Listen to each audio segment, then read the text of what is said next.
പോരാട്ട വീര്യം നിറഞ്ഞു നിന്ന മത്സരത്തിൽ അർജന്റീനയെ എക്സ്ട്രാ ടൈമിൽ നേടിയ ഒരു ഗോളിലൂടെ സ്പെയിൻ കീഴടക്കിയിരിക്കുന്നു. ഡോക്ടർ സുവിത് വിൽസൺ ചേരുന്നു USA-യിൽ നിന്ന് വിവരങ്ങളുമായി. സുവിത്, വലിയ ആവേശം നിറഞ്ഞ മത്സരം, എങ്ങനെയാണ് സ്പെയിൻ തങ്ങളുടെ കിരീടം ഉറപ്പിച്ചത്? ശരിക്കും ശക്തമായ പോരാട്ടം തന്നെയാണ് ഇന്ന് സ്പെയിൻ ടീം കാഴ്ചവെച്ചത്. എടുത്തു പറയേണ്ടത് ടോറസിന്റെ ഗോളായിരുന്നു. അതാണ് സ്പെയിനെ ഇന്ന് ലോകകപ്പിലേക്ക് നയിച്ചത്. മാത്രമല്ല എല്ലാ ടീം അംഗങ്ങളും ഒരുപോലെ തന്നെ അടിപൊളിയായിട്ട് ഇന്ന് കളിച്ചു. പ്രത്യേകിച്ച് എടുത്തു പറയേണ്ടത് സ്പെയിനായിരുന്നു ഏറ്റവും കൂടുതൽ പൊസിഷൻ ഉണ്ടായിരുന്നത്. അവർ ഒത്തിരി ഷോട്ട്സ് അടിച്ചു.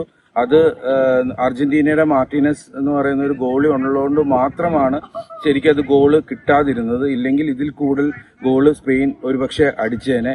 ഇന്ന് കാണികളുടെ മുമ്പിൽ ഏറ്റവും കൂടുതൽ നല്ല രീതിയിൽ കളിച്ച ടീം സ്പെയിൻ തന്നെയാണ്. അതുകൊണ്ടാണ് സ്പെയിന് ആ ഒരു ലോകകപ്പ് കരസ്ഥമാക്കാൻ സാധിച്ചത്.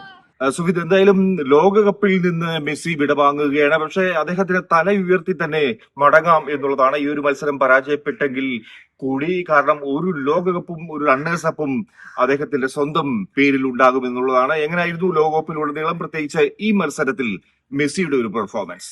മെസ്സി എന്ന് പറയുന്ന ഗോട്ട് എന്ന് വിളിക്കുന്ന ആ ഒരു താരം അടിപൊളിയായിട്ട് തന്നെ കളിച്ചു എന്ന് പറയാം.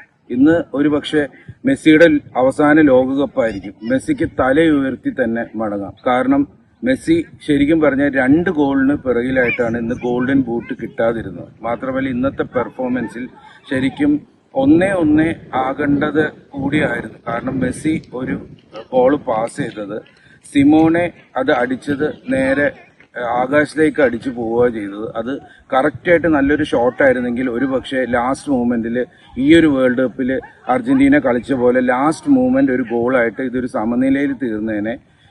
മെസ്സിക്ക് തീർച്ചയായിട്ടും അഭിമാനിക്കാവുന്ന ഒരു ടൂർണമെന്റ് ആയിരുന്നു. അർജന്റീനയെ ഒരു 2ാം സ്ഥാനത്തേക്ക് കൊണ്ടുവന്ന് എത്തിച്ച് മടങ്ങുകയായിരുന്നു അർജന്റീന ടീം. അത് വേൾഡ് കപ്പ് കിട്ടാൻ സാധിച്ചില്ലെങ്കിൽ പോലും അർജന്റീന ടീമുകൾക്ക് ആശ്വസിക്കാം.